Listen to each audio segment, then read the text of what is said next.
Are you right for your first demo? Yeah, Lucy? yeah. What do you want to show us? Definitely. Well, let's play with the brushes then and some of the paints and also try the paper as well that we have on the show. So I'm just going to rip out a sheet of the paper.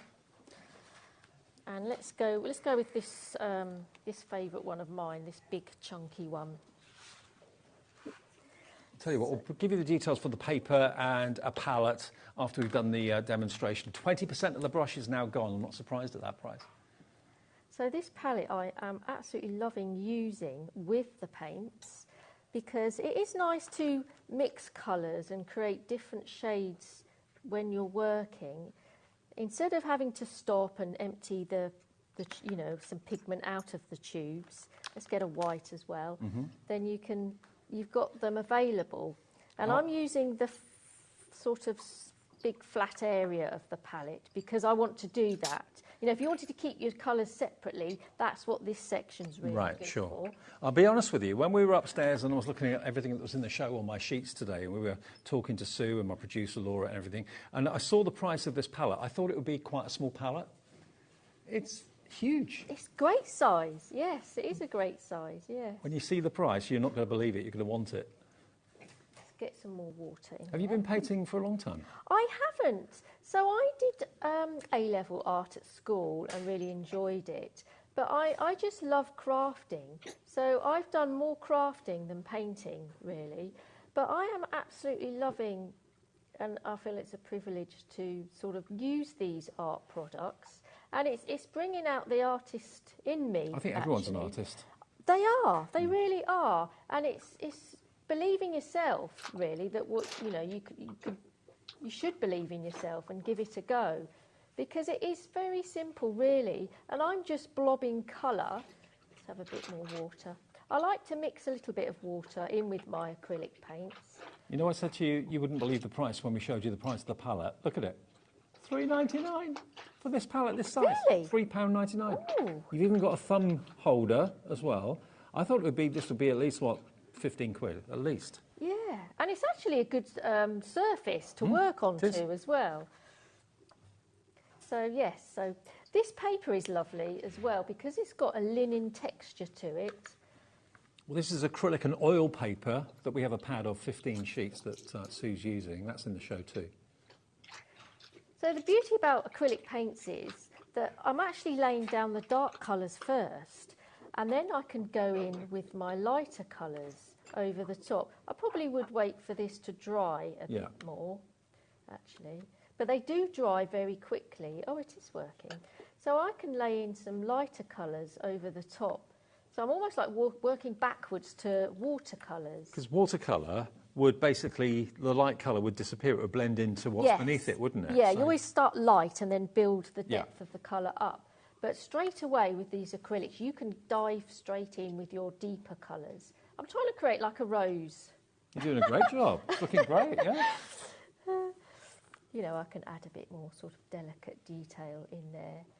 So, I mean, these paints are going to appeal to everybody. It may well be that you've been a card maker for a few months, a few years. Maybe that's been your thing. Or maybe you've not made cards. Maybe you're a crocheter or you're a sewer or whatever, and you watch our sister channel Sewing Street. But you're thinking, painting's always appealed.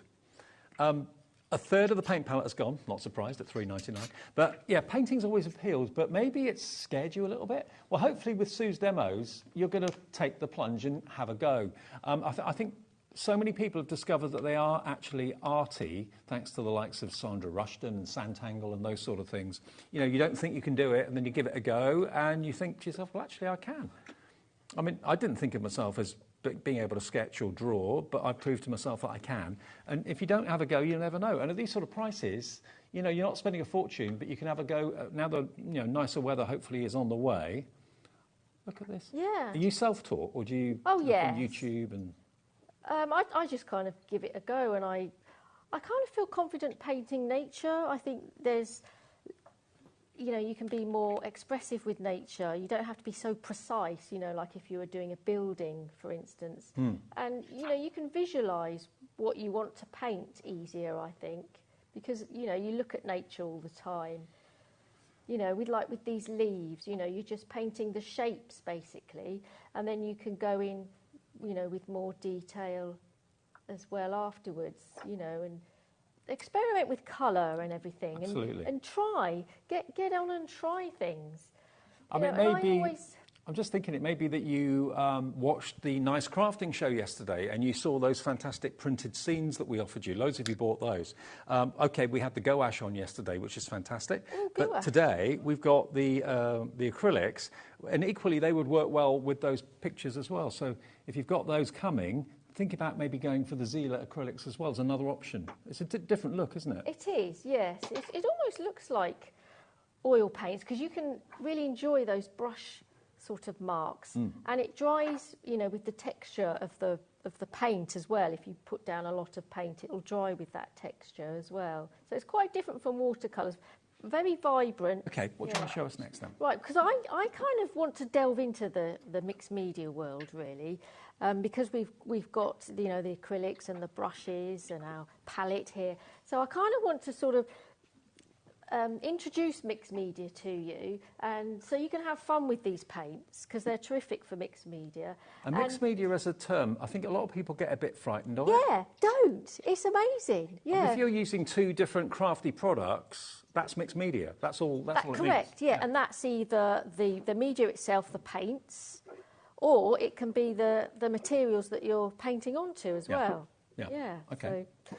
So let me show you what it's all about really in a simple way. So I've got a piece of this A4 paper, which is lovely.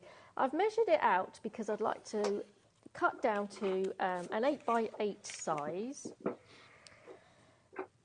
And this is a really good technique if you are, you know, you've got your blank paper scared sort of thing. If you've got your blank paper and you think, oh, white no, space what am I going to do? Where am I going to start? So by using the mixed media technique, you know, we can sort of get stuck in straight away. So this paper tears really nicely because it's kind of a composite. It's made of a couple of layers. So it tears nicely and you get this lovely sort of torn edge look with it as well. So that off-cut piece, I'm going to definitely use that because I'm going to adhere some bits of paper to my base paper. Okay. And I'm also going to use some masking tape. Now, masking tape is lovely to use because it's instant texture, and mixed media is kind of about producing instant texture. There, that's mixed media straight away, Dave. Just masking tape on a piece of card, it's mixed media. Yes, yeah. So I'm going to use 3 bits. Could you use low-tack tape if you wanted to?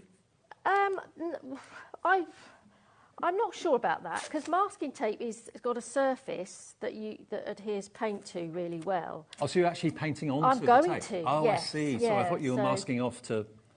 Right. No, I'm not masking. I'm actually going to use the tape. Gotcha. Yes, yeah. So you know, if you put it down with little creases in it, that's even better. Okay, so I'm going to stick down some elements as well. So I'm actually going to let's use this strip. Don't waste anything. Okay. So I'm just going to use this strip. I'm going to turn it upside down and use the back of it. So let's add do you plan what you're going to do, or do you just kind of go for it? Well, good question, Dave, because don't think too much about it. Don't overthink it. No. What I tend to do is I love doing things in, you know, vertically and horizontal. So don't stick a piece like that because unless you're going to make that the focal point, it can look a bit disjointed. Right. Whereas you place pieces like anywhere at the same angle. I'm even going to stick some little bits of book paper down because seeing the text through your paint is a really nice added feature as well. So let's just add a bit of book paper. By the way, while you're doing that, Sue, just to let everyone know, the adjustable easel, the desktop easel that we've got on the show today for the first time, approaching half the stock has gone of that. If I quickly show it to you. Look, there it is. Multi-positional easel. Desktop, put it on your lap, put it on a coffee table, and it's totally adjustable. So you can have it as vertical or as low as you wish. Great for any purpose, really, for displaying things, painting on, doing your calligraphy. It could be for any purpose. And it's A3, huge. Yeah, right. So I'm just going to hide those other bits around there. So that's looking really interesting now. I know. Yeah. That's the place to start. Yeah. Just cut or tear squares and rectangles and just apply them to our base paper. And then also what we've got on the show is gesso. Now, hang on, hang fire. Gesso. Hold the front door. Gesso normally come in little tubs, probably 50 mil, 60 mil, something like that. We have got for you, look at this. Look at the size of this gesso. This is half a litre of Zieler premium white acrylic gesso. And that is not your final price. We can do better than that. And can you use this gesso on any surface? Yes, yeah. So MDF? Yes, definitely. All those things that I've mentioned, wood, stone, you know, paper. So it's like a primer. It prepares your surface for the paint. Primarily, it is a primer. It prepares your surface for paint. And it's very good for this mixed media process because we're going to make everything the same, you know, surface, really. $6.99 for half a litre of gesso. I've never seen that quantity for that price before. So if you want to grab hold of it, maybe you buy pots normally and they're 60 mil for maybe, I don't know, for £5 or something like that. Think about that. That's 10 times the quantity for $6.99. Yeah, loads of you straight in for the white gesso. I'm not at all surprised. And you can never have enough of it. So buying a pot this size is marvellous. Because it's got so many other uses as well. So they suggest giving it a stir. And look how thick it is. It's like whipped cream. It's gorgeous. Yeah. It's gorgeous. I need a brush. Where did my brushes go? I've nicked them. Give me my brushes back, Dave. How much has gone on the gesso? 20% of the gesso gone in seconds. Right, so let's have a play with this. So this is very opaque and it's got marvellous coverage. So just go ahead and add this to your prepared piece of paper. So you can still see the words from the yep. ripped up pages. Yeah, I mean, I'm actually going to probably wipe that back because I'd love that lettering to show through. So I'm going to give it a good cover of the gesso. This is so satisfying. I mean, if you find that when you apply paint or colour to, let's say MDF is very absorbent, you end up putting 3, 4, 5 layers of something on before you really see the colour. That's the same trouble I had with my garden shed. Yes, it's a colour to start with. Yes, yeah, but this is going to give you that blank canvas that will show the colour straight away. Yes. So I'm actually going to wipe back a bit on the text pieces.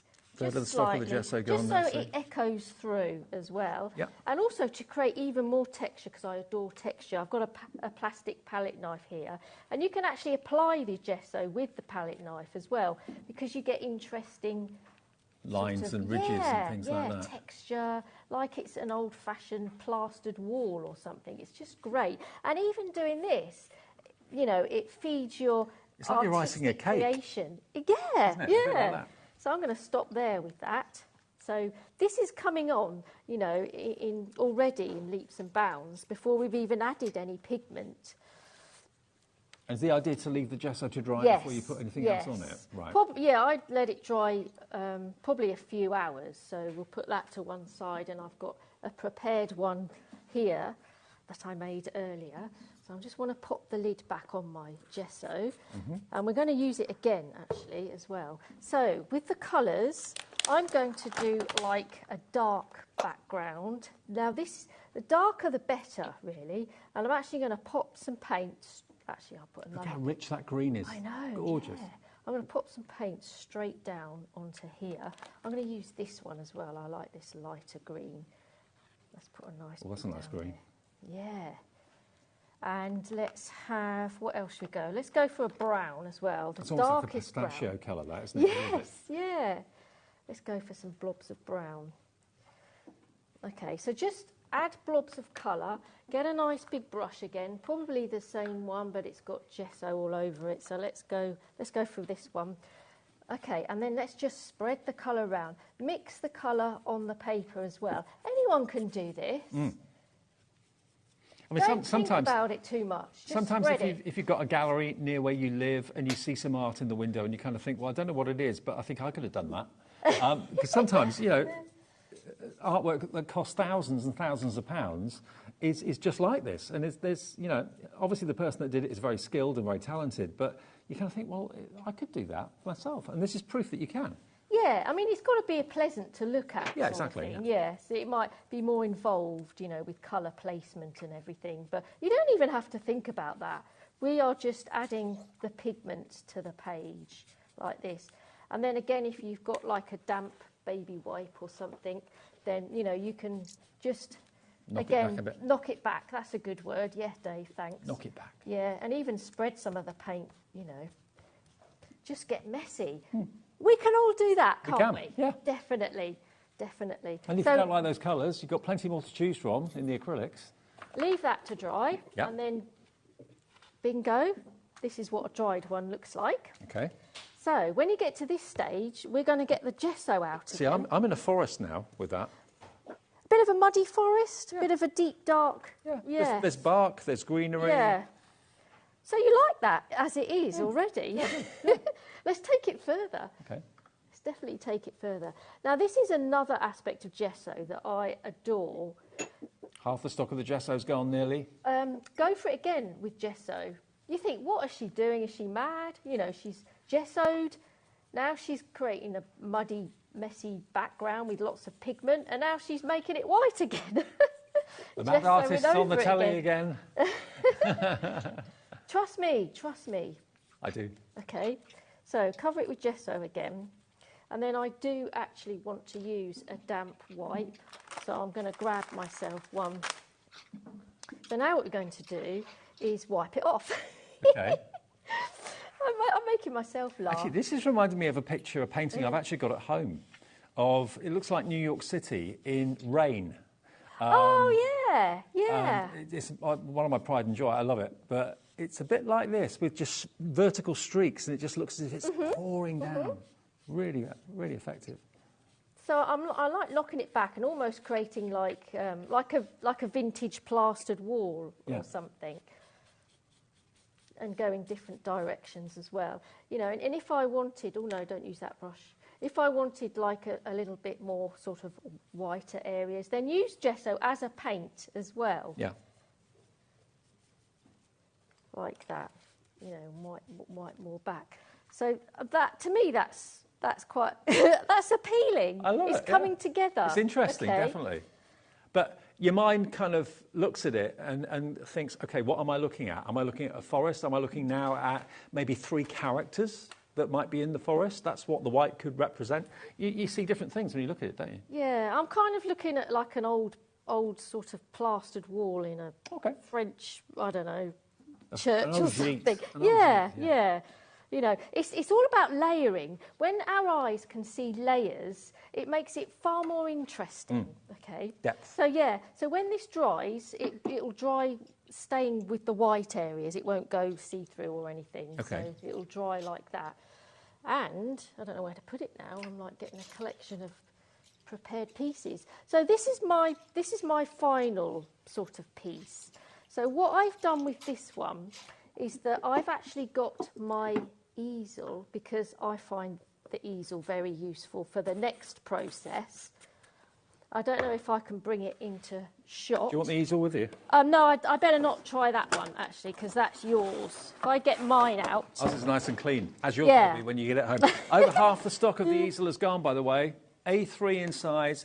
It's basically a display, which you can use for painting. You can use if you're doing, fancy writing, or if you're reading, you want to display your artwork indoors. And I've actually got a painting at home on a full-size easel because I didn't want to hang it on the wall.